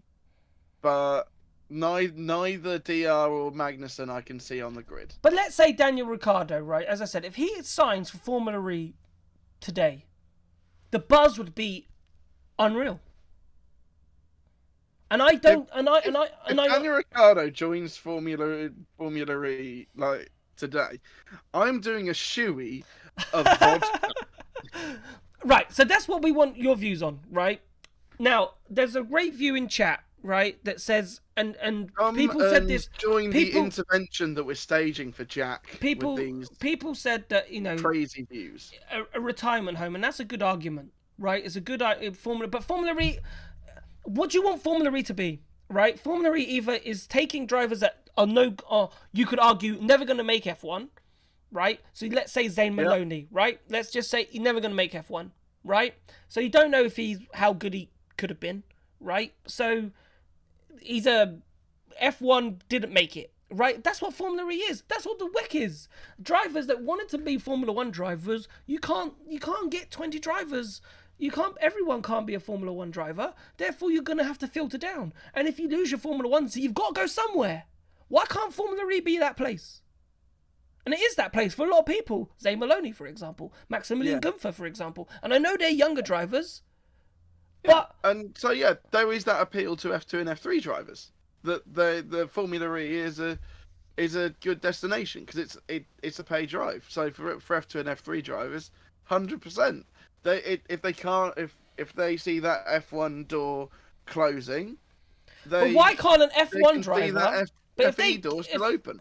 Like Nick de Vries, right? Bad example. Obviously, he was really bad example. Bad example, but he was in Formula 1, and then came back to Formula E. But came from did Formula One, failed there, came back to F1 where he was 18 months beforehand. But then you go with Lucas Di Grassi, Sebastian Buemi and all that, right? And they were in F1, didn't have a job. John-Eric Verne, famously very angry, he looked like being in Formula E, but he's made it his home. No, he was moody. But he's made it his home. The thing is, and he's still gone on to do WEC. And he's still done WEC. Yeah, because... I just can't see. And the other topic, then, so that's what I want to talk about. Living in a fantasy land. No, I'm not living in a fantasy land. I disagree. I disagree. I feel you like. Are, though. I feel like, why not? Why not go and try? Because there are better opportunities elsewhere for it. Yeah, but for Formula E, it's brilliant. But then also. Yes. But for the team, that is where it stops. No, disagree. The team, it's brilliant as well. Imagine the merchandise you sell. Imagine Race Cairo. Cairo Race. I know. Both of them. The team merch that they would sell, the money that they would make from Daniel Ricciardo caps and T-shirts. Exactly. So and brilliant. That's all from a Formula E perspective. No, and the team perspective. Not from Daniel Ricciardo's perspective. Daniel Ricciardo's getting money and he gets a drive in a championship. Yeah, but he can do that. We're not talking like that he's dropping from the Premier League to non-league. Sorry, Saz just put we all need shoes and vodka listening to this. Right, the other chat then. Can we get people to come in and sort of like speak sense to Jack? I think it's a good idea. If you disagree with me, fine. It's fine. But I don't think it's a bad idea. The other idea is, right, and we've got to save time on this because you've got to jump calls. Is Oliver Rowland as good as Max Verstappen? No. According to Sasha Fenestraz, he is. But I honestly, for me, I think Sasha Fenestraz has said that to... Remember when he spoke to us and said that... He was still in the seat for this season? No, not that, but he said... That was so unprofessional. I'm so sorry. You know that... Do not clip that. But you know when he said, like, you know, he underestimated this season and, you know, he went in with the wrong mindset. I think now that he's lost his seat, unfortunately, I think he said, well, Oliver Rowland's just as good as Max Verstappen, therefore, and would do admirably well in Formula One. So it was harsh that I was sacked. And I think he's just trying to cover himself up a little bit for... He's trying to cover himself a little bit, yeah. I think Ollie potentially was quick enough to be in F1 if the cards fell in the right order. But they didn't, and he didn't make it in the end. Admittedly, like, would he have been better than like when Sirotkin was in the Williams seat in 2018? I'd say yes. Sirotkin was all right, but he was nothing special. He was a little bit slower than his teammate Stroll at the time, but yeah, and Ollie was a Williams development driver, I think, for a couple of years. Might have been just before that, but Yes, you are right. yeah. So yeah, I think Ollie, yeah, if the cards had fallen in the right order, could have made it to Formula One. And the thing is, like, Formula E was supposed to have Alexander Albon. Yes. For Nissan in season 5, Correct. and then Toro Rosso came in and nicked him. Look how he's doing. He's doing pretty well. He's flying. He's very highly rated as one of the best drivers in F1 that isn't in a top seat. But once upon a time was in a top seat, unfortunately. And actually, Albon going out meant Rowland came into that seat at Nissan, which was very poetic. But yeah, so yeah, that's my thoughts on it. Yeah, and then, so the summary is you're deluded for the first idea, but yeah, and then Rowland, probably good enough for F1, but not Max Verstappen. Not Max Verstappen. Right, let's get some calls in then. Right, let's get Chris in. Yep. And hopefully, Chris, can you come and speak some sense into Jack? Please? Well, Chris, firstly, what would you like to talk about, and then we can get into the mix and bobs. Well, to be honest, I was just enjoying. Were you enjoying our little tiff? Yeah, I'm completely on your side, Pico. And well, firstly, I appreciate you drinking some decent Somerset cider. Thank you. Yeah, I mean, it is the bar. I have to have a drink. So yeah. Well, I think you need it listening to what you've just listened to. Oh come on, It's not that bad. How is it that bad? I don't get it. The thing is, Jack, you need to see it from both sides of the fence. No, I do get it. From one side of the fence, it is incredible, greatest idea ever. From the other side of the fence, it just doesn't compute. But yeah, it would be like Cristiano Ronaldo going to Oxford City. Like, it would be great for Oxford City. The same. It would be great for Oxford City, but he just. So is that what we're? But is that what we're saying? What Formula E is then? Right. Let's unpick this slightly. And are we saying that Formula E, in terms of a motorsport series, has the same appeal as a non-league football side? I think I probably should have said Oxford United, but I'm not sure. I should have went Bristol City, and I wasn't sure which, but I couldn't remember which. I meant Bristol City. I meant they're a bit more like a championship side. Yeah. Well, we got beaten by them 2 weeks ago. So Wayne Rooney played for Derby. Yeah. In the championship when he was old. Daniel Ricciardo is no longer a spring chicken. He played in the championship. Actually, that's a really good comparison. And I was thinking Ben Foster at Wrexham as well. Yeah. So, like, it does happen, but it's. There you go. There you go. Not that bad after all. Yeah. The thing is, you've picked basically someone who isn't the greatest football player, but was a very good football player, like how Ricciardo was a very good F1 driver. And you brought in... Yeah, no. The thing is, you picked a very good analogy, but it just doesn't... It still doesn't compute, Jack. Look, you'd obviously have to give Daniel Ricciardo a good salary, right? And maybe it's not in the realms of Formula E salaries, so maybe it is hypothetical thinking. But I just think Formula E needs... I don't know, it needs something. It needs something that would give it a bit of a buzz. And Daniel Ricciardo's out of a drive. And if you could persuade Daniel Ricciardo to sign for a Formula E team, the buzz the championship would get would be amazing. And he wants to drive in the series. It's not like the series. It's not like the cars are slow anymore. But yeah, no. But the cars aren't slow anymore. I don't think he wants to drive in the series, and that's the problem, Jack. But you don't know until you ask him. Why does he want to go to IndyCar? Because he's American, basically. I know he's Australian. He's Daniel Ricciardo before. I know he's he does like basically American. Mate, we got Miami. We got Miami. Yes, one race compared to all of them. 16 races in America. Look, I don't think it's a bad. I know you're poo-pooing me a lot here, but like, honestly, if there was an opportunity for it to occur, I don't think it's bad. I think Formula E just need that buzz. They need something.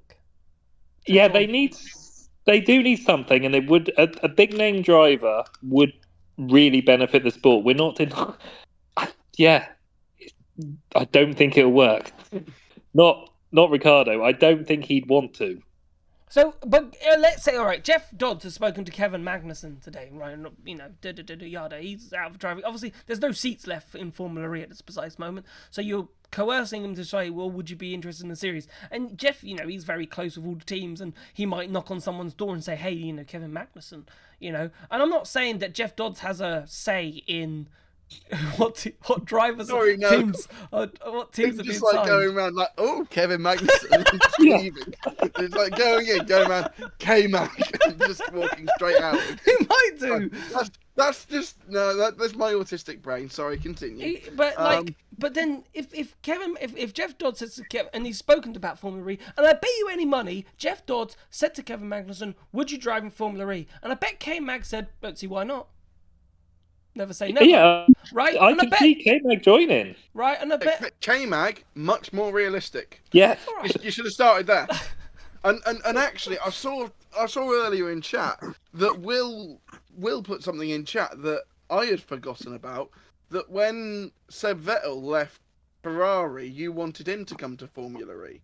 No, we discussed. No, but he was more electric based. You know, he was all the green movement and. I think that's more realistic than DR. Even though Vettel's now retired and doesn't do anything apart from driving his Red 5 car around Silverstone in a couple of weeks' time. I've forgotten the day, but shush, no. Mm-hmm. It was like when Nico Rosberg drove the Gen 2 car. I was like, get a retirement, mate. Come drive for it from Mercedes. I thought he was going to be team principal of Merck. To be fair, Ian James did a good job of that. But Ian James did incredible, though, yeah. Oh, he still is at McLaren. Oh, well, he is at McLaren. He is at McLaren, indeed. Yeah, like, look, I know it's far fetched, but it was more. I know it's very speculative, and I do understand this, but with the Daniel Ricciardo, but I think the whole point of the argument is that I think Formula E need to sign a big name driver. They need a big name driver, whereas we're trying to create superstars. I feel, but I just don't think Formula E have the pedigree to create superstars. Let's say Zane Maloney goes on and wins 3 championships. Does that mean he's going to drive in Formula 1? No. I don't think it does. And I think, unfortunately, Nick's stint in there has almost harmed anybody else's chances. The thing is, everyone who watched FE knew that was going to happen, though, because yes, he became champion, but it was in the everyone gets a win season. Yeah, and it was very, 17, 14, whatever it was, drivers going into Berlin. And then the following season, just before he went to F1, Stoff won the championship, got double the points. Yeah. Now, if you add 2 and 2 together, you knew Nick de Vries wasn't going to last the season. But I didn't think it was. I just don't think he went to the right team. He might have lasted the season if he went to Williams. I just don't think going to RB was the right choice for him. Agreed. I think he would have outlasted Logie. Let's be honest. Yeah. So, like, but what about Logan? I know Logan Sargent, but but Logan Sargent unfortunately has bad press. He's signing for Kramer in IndyCar. Yeah. Yeah, he's American. Which obviously makes sense because he's American. But like, even if Formula E were to sign someone like Logan Sargent, even though he was XF1, like, I don't know if that would be what we wanted, because unfortunately his stint in F1 wasn't fabulous. Therefore, I think it'd be more bad press for Formula E than it would be good press. But then I know you've touted Zhou Guanyu as a driver that could come to. Zhou Guanyu is the one that is the most likely, because. Which would do well for China. China are huge China have such a huge monopoly in Formula E as well. So. Yeah, so that one does make sense for Chinese money, but I don't think that's a worldwide. Whereas Daniel Ricciardo would be a worldwide buzz, whereas Zhou would probably only be a China. But the thing is, sell out Shanghai. Zhou can come to. Zhou will probably come to Formula E, and Daniel Ricciardo won't. I know. Yeah. This is the. Look, it's not about. It's the argument is not about like Daniel Ricciardo won't come. It's the idea that do Formula E need to sign drivers like Daniel Ricciardo? Do they need a big name to? Pumping life into the series sounds harsh, but in order to create a buzz around the championship, is there a buzz around the championship? Is there a buzz going into season 11? A little bit, but not great. Yeah.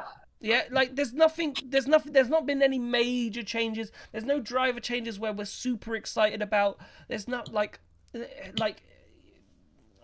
I don't know. Yeah. It's an interesting one. Is there not enough new blood this season? I think that's the question. Maybe there is enough new blood. You've got Zane, Taylor. Yeah, do you consider Taylor new blood? I mean, we had a few races with him last season. Yeah, but he's fair. He's got it full time now, so it's. Yeah.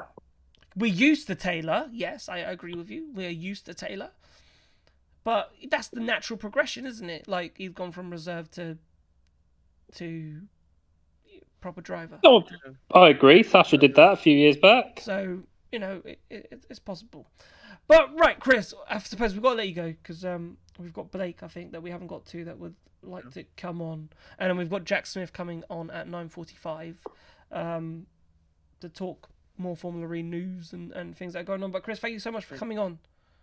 No worries. Thanks for the entertainment. No, that's the whole point. It's the whole point of the show. It's the whole point of the show. If it's not Cheers, entertaining, then it's not great. I don't think it's a bad idea, honestly. Right, if you want to have your say on Daniel Ricciardo coming on the show, !Discord, and come on. Everyone's gonna say no. Right, Chris. Cheers, mate. We'll see you soon. I'd love to hear people's thoughts. Thank you, though, Chris. Let's get Blake on. Right. Let's get Blake on. Hello, Blake. The thing is, we didn't even talk about whether or not Oliver Rowland is as good as It's because you came up with that idea, and it's brilliant because it's got people talking. I suppose chat's fucking loving it. From there. Chat's Blake, loving it.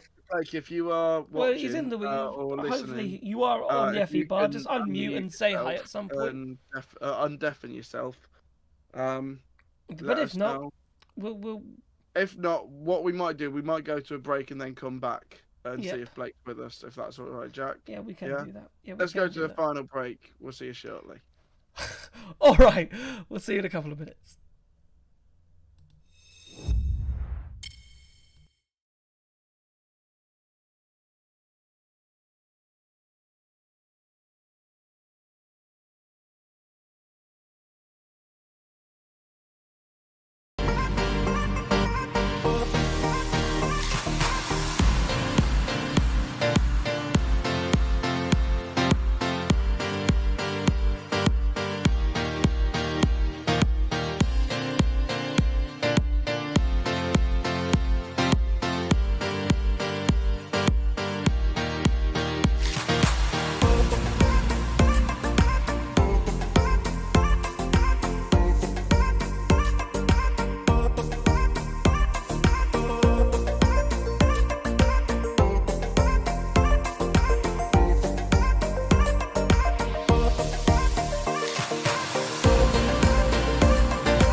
And we are back, ladies and gentlemen. We're joined by Blake. Blake has finally undeafened. He's realised that he's managed to find the button. I've realised I stumbled in here without making a loud clang like I did last time. So, hello, Blake. Hello. What would you like to say? I like to say one thing. The golden lap rule. Yep. I'm not a big fan of it. I don't like it. It doesn't fit the premise of Formula E. It really doesn't. I would say it's not a good format because it's going to promote.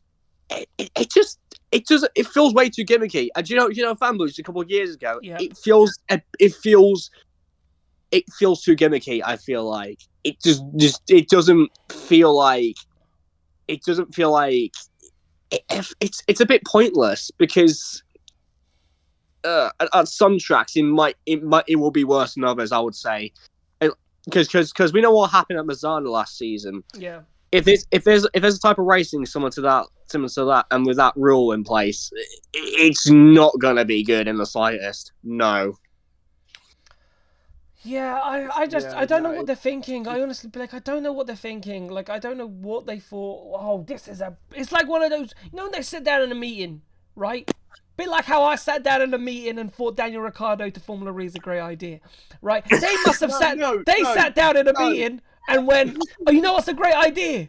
Why don't we just give a random lap and then we give points? You know what? I completely agree there because both ideas are dreadful. Yeah. But how is it dreadful for Daniel Ricciardo? I don't understand. I don't want to get off topic because we're talking Golden Lap. But I don't want to move that. I kind of like this topic that we're on. So we'll park that. We'll park that for 2 seconds, right? Golden Lap is better to talk about because it's more realistic because it might actually happen. Well, we'll find out in 7 days' time. It won't. And maybe that's a reaction in itself, reacting to the Golden Lap not being put into or maybe them coming up with something else.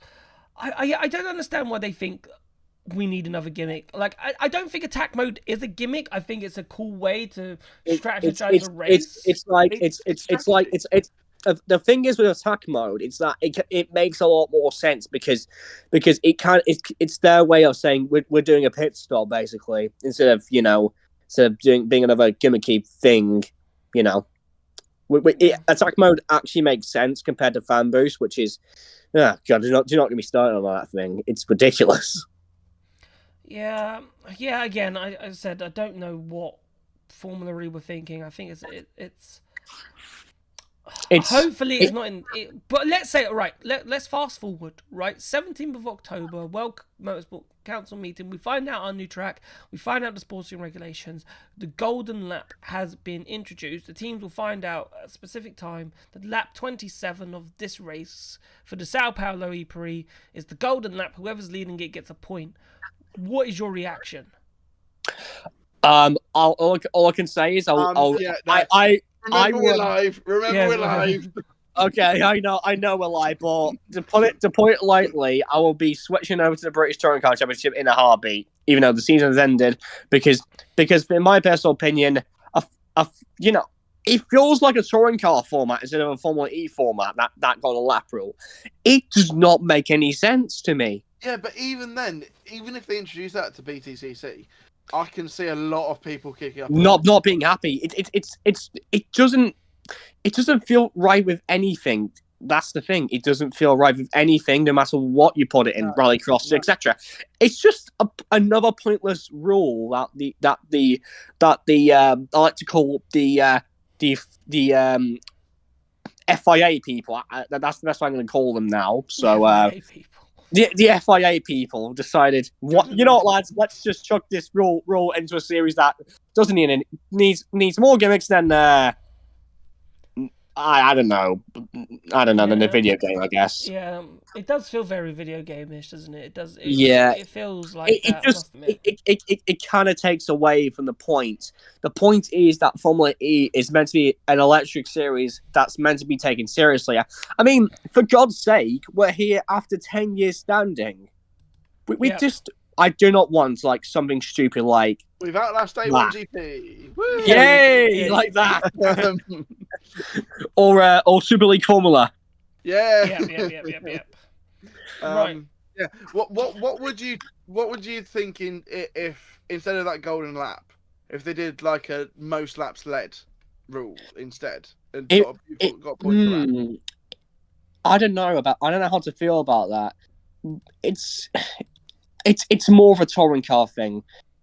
Even though I see Formula E is like a mix and match of touring car meets bloody Formula racing because the contact and everything else, but it doesn't work as well because if you put that at a track like Mazzano or even Shanghai, everyone will be just peloton racing to the front and then immediately just go back down again. So. Yeah, it doesn't work. It doesn't work as well, especially with the peloton for style racing. But then you've got that incentive to be at the front. So yeah, that's a great point. Indeed. Mm. Yeah. Blake, we have to let you go, unfortunately, because we've got Jack Smith ready for the last little bit of the show. But thank you so much for coming on, and thank you so much for giving your views, and hopefully we'll see you very soon. Thank you. Bye. See you later. Okay, we're going to continue live right now, and we're going to get Jack Smith from Motorsport Week. Oh, I need to change one thing because that's not who he works for. I've pressed the wrong button. I can change that in 2 seconds. Oh, have you? I forgot to edit the last bit. Hello, Jack.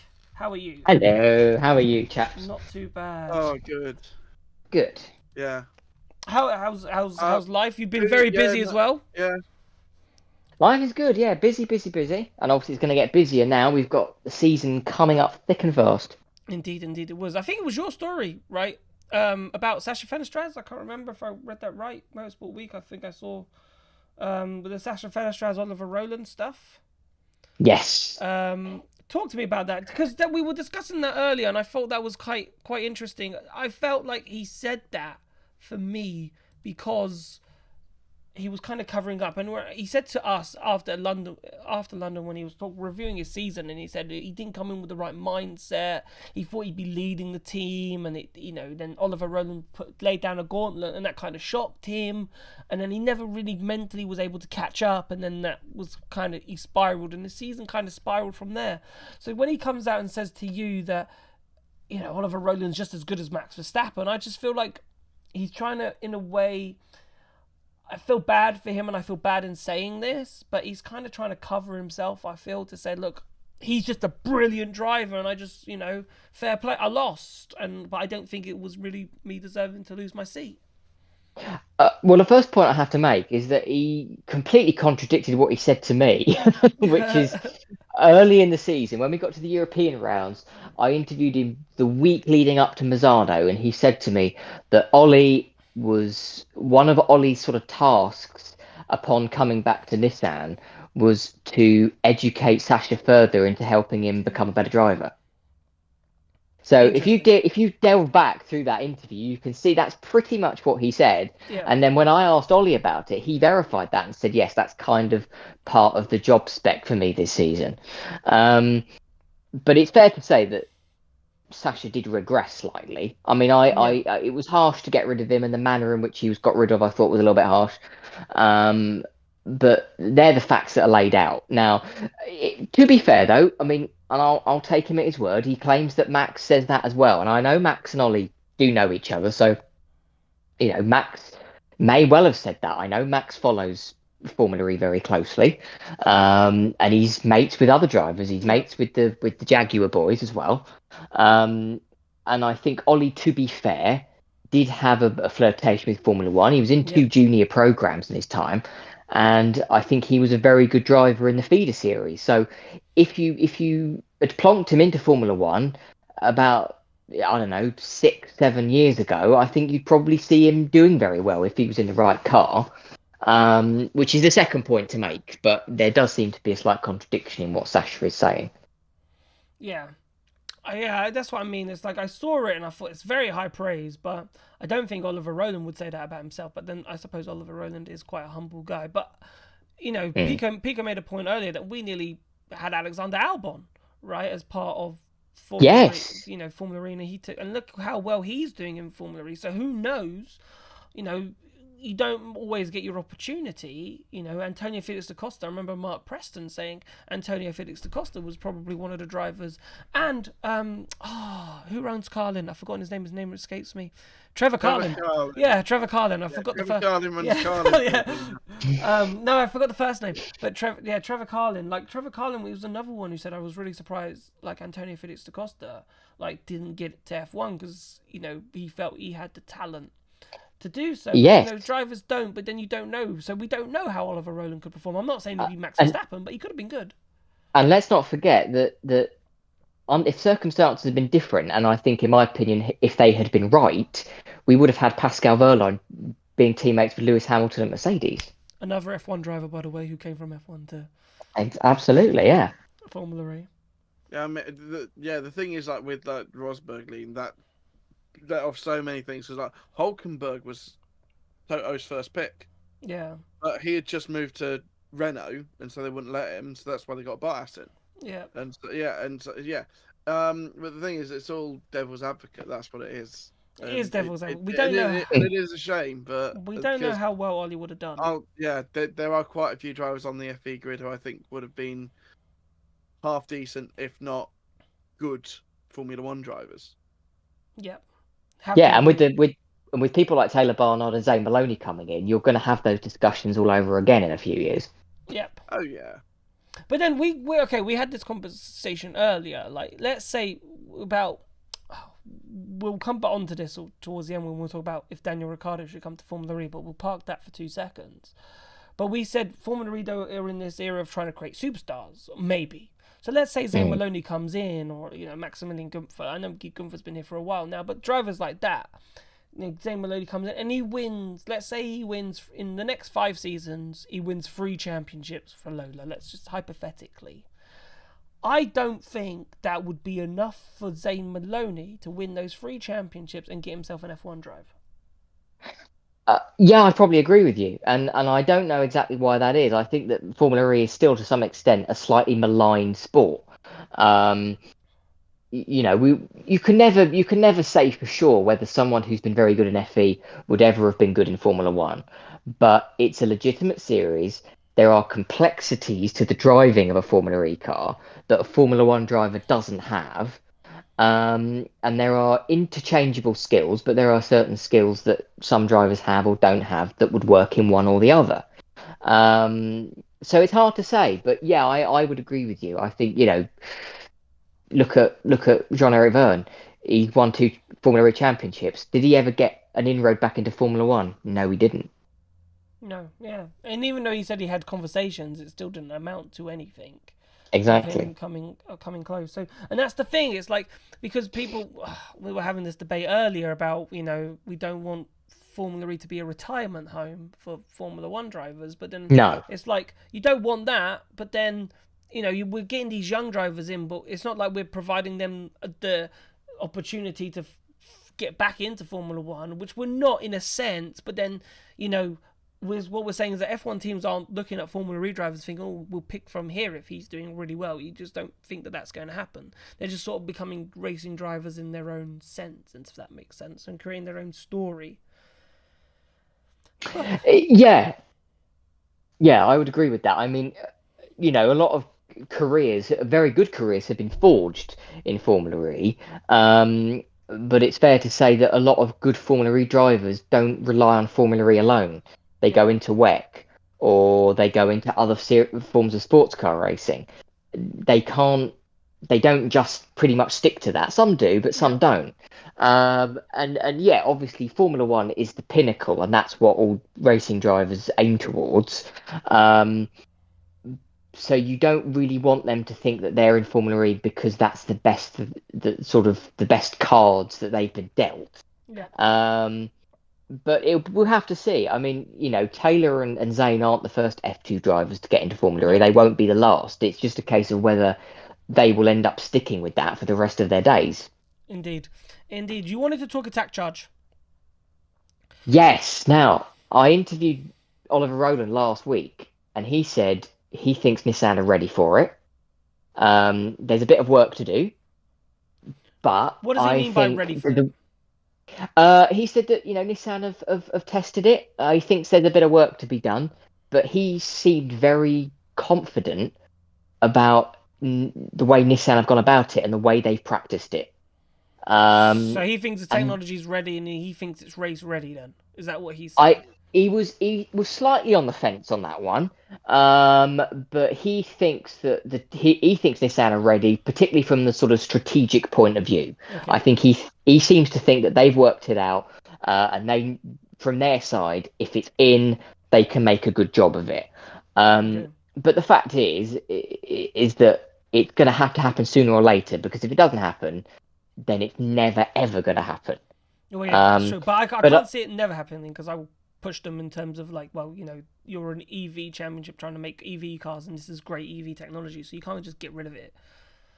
You can't get rid of it, and I also think that actually the closer we get to Gen 4, the more perfect an opportunity that is going to be for it to happen, because the way I see Gen 4 sort of coming about is if the cars are going to be even more advanced than like Gen 3 or Gen 3 Evo, then I think there is a really good opportunity for Gen 4 cars to have a shot at racing on street tracks that are used in Formula 1.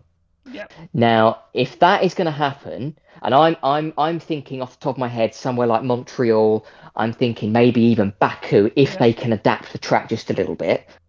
But if they're going to go on places like that, then we're going to have some form of attack charge. Otherwise, we're just going to have silly peloton races for half the season again. Or all the season. So for me, I think that it will be a necessity at some point. So I don't see this sort of now or never scenario. That's just the way people are talking about it. But I think that I think it can happen and it should happen. And I think that it would make the Gen 4 era particularly more interesting than it's probably already going to be. Yeah, Race Kiro. Or Kiro Race, or however we want to... ERT 2.0. Kiro Race Company. Kiro Race Company. What a great name that is. Delayed. The whole point of the show was reacting to whatever they were going to react. So we ended up reacting to nothing because they didn't do anything. But what we're hearing, rumouring 15th of October, so 5-day delay. Any sort of inkling to why there's a 5-day delay? What's the difference? What do you think is going on there? As a hunch, you're thinking that maybe they're looking at more investment from the backers that are coming. Yeah. There's not a lot of info on those yet, apart from the fact that they're American backers, apparently. Maybe they're holding out a little bit. Who knows? I mean, I'm hopeful for them that they are going to make good of whatever it is that they're getting their way, because they've been a strange team, haven't they? Correct me if I'm wrong, but they put Nelson Piquet Jr. in a car that he won the first ever Formula E championship in. That's where we said this earlier, yes. And then they've not won an E-Prix since. And it's probably a logical thing from the point of view of money that, not only are they getting some new backers, but they're also going to switch from being their standalone constructor to being a Porsche customer. Now, even an out-of-date Porsche powertrain is probably going to be a darn sight faster than what they had last year. Yes. So I am excited on their behalf for the fact that I think that they could be, at the very least, a good midfield runner, which also means that in a peloton race, we could see the likes of Sergio and Dan actually getting themselves in the mix a little bit. And we know they can do it. I mean, Dan came 4th in Misano in that car. Yeah. Which, in a crazy peloton style race. For Dan Tickton to come 4th in any Formula E race in an ERT should put him. Yeah. You should put him at least in the. He should be at least able to vote for him in the Sports Personality of the Year. So that's high praise. For me, that's high praise. So for me, I think that, a Porsche powertrain. I mean, some people don't think Sergio's a particularly good driver. I think he's a decent driver. I think Dan is the better of the two, particularly on their day. And I think that, a decent powertrain, even if it's a little bit old, I think you could see them under certain conditions in a race. You could see them mixing things up a bit. I think that they could stand a very good chance of scoring a better result than they have for years with a car like that. Yeah, that's interesting. Right, settle the debate. Yeah. The debate is, right, I said, this is what we want to talk about now, and I know it's far-fetched, right, but I said extremely far-fetched. Formula E need to go out and persuade someone to sign a big name driver like Daniel Ricciardo to Formula E. Pico says it's the worst idea in the world. No. That wasn't how you phrased it. You said Daniel Ricciardo should come to Formula E. He should come to Formula E. I think he should come to Formula E. No. Well, if you persuade him to come, it's not happening. I think Formula E needs that buzz of a big name driver. And this is the thing. I've been agreeing with you in saying it needs that buzz. It needs that buzz. Daniel Ricciardo is not But interested. I don't think you get that buzz from Kevin Magnussen or Zhou Guanyu joining Formula E. K-Mag probably not interested either. Zhou, oh, come on, I Jeff think Dodd he is sweetened him up today. He's giving him a bit of a cuddle. You know, Yeah. he said, Yeah, he said, what about coming to Formula E, mate? And he's like, oh, maybe, who knows? You know, he's probably sweet talked him a little bit. But like, what do you think to end the show? Like, should Formula E go all out and persuade a team to look, just put the money, sign Daniel Ricciardo, let's get him in the team. We need a big name driver, get, you know, bit of a buzz around the championship, help it grow, or is that, you know, not the way forward? It's Daniel Fantasyland. Daniel Ricciardo would offer more worth to Formula E than the Golden Lap. But Jack, that is probably one of the most obvious sentences I've ever heard out of you. I'm sorry. I just so obvious. Was that a dig? So that was a dig at the Golden Lap, right? That was more of a dig. Because you hadn't asked me about it yet. I wanted to get some comment in. Okay, fine. But no, the thing is, I mean, if we want to go into the realms of fantasy, obviously someone like Ricciardo is going to be a wonderful addition because he's got some sort of reach that lots of Formula One drivers don't have. Yes, exactly. I mean, I would suggest that some Formula E drivers have better reach than some Formula One drivers do, but I would say it's not going to be. I think if you're going to look at someone, I mean, someone like Perez, I think would probably be slightly more realistic, but still on the right side of popular. Okay. In terms of like, particularly as we have a Mexican E-Prix still as well. I mean, in an ideal world, having Daniel Ricciardo in Formula E, I would say puts a big spike in Formula E's fan engagement overnight. Yeah. Not as much as having a Ferrari as a constructor, which is also not going to happen, but not as much as that. But having Daniel Ricciardo would offer Formula E a lot in terms of fan engagement. Whether it's going to happen, I very much doubt it. But I would love to see it happen, though. I would love to see it happen. I think I'll be honest. I think everyone would love to see it happen, but Jack's in Fantasyland and it's not happening. Also, I just want to make another point. If Daniel Ricciardo went into Formula E, I would like to think it would add to my own particular fantasy of having an E-Prix around the Adelaide street circuit. Yes. I mentioned it earlier as well. Imagine this is the way they get. You know, I know it's far fetched, but crazy things happen, right? They happen in all walks of sport and series, right? So, yes, it sounds like he'd never do that, but why not? Has anyone asked him? Right? Has anyone knocked on his door and said, do you fancy coming to Formula E? And he might go, you know what, actually, let's give it a go. And he might surprise I'd love it. But I'd love it, but I it's think everyone would. But it's we'd all we can all be in agreement on that. We would love Daniel Ricciardo to be in Formula E. And I think, to be fair, if he did, it would come at a different time in history than like saying having Nick Heidfeld or Jarno Trulli at the very start of Formula E, because that's slightly different. Not that I'm putting Jarno or Nick down, but I'm saying that they came in at the very start of Formula E when it was a slightly experimental thing. If you could get Danny Rick in now, they weren't getting any. Yeah, they weren't going to get anything else in F1. Whereas, I reckon Ricciardo could get back in F1 if they accept Andretti. Do you know what? If you had a proper American team, and I use those words advisedly, like Andretti, I would say, I think you could see because Ricciardo has popularity in America. He loves Austin and he loves being in that race, and he seems to have quite a following in America. Probably off the back of Drive to Survive to some extent. Then you could see him in a team like Andretti. But then again, Andretti do have a Formula E team, so I'm just putting that out there to Daniel, just in case he's tuned in. No, the thing is, I also know someone who works for Andretti, and apparently it's a very. The thing that if they got the call now saying we'll accept you in 25, they could be on the grid in Australia. That's how ready they are. Yeah, which is why it's so stupid that they're not being accepted. Exactly. That's a conversation. Yeah, conversation for a different the F1 bar maybe in the future. I was going to say, we're deviating off.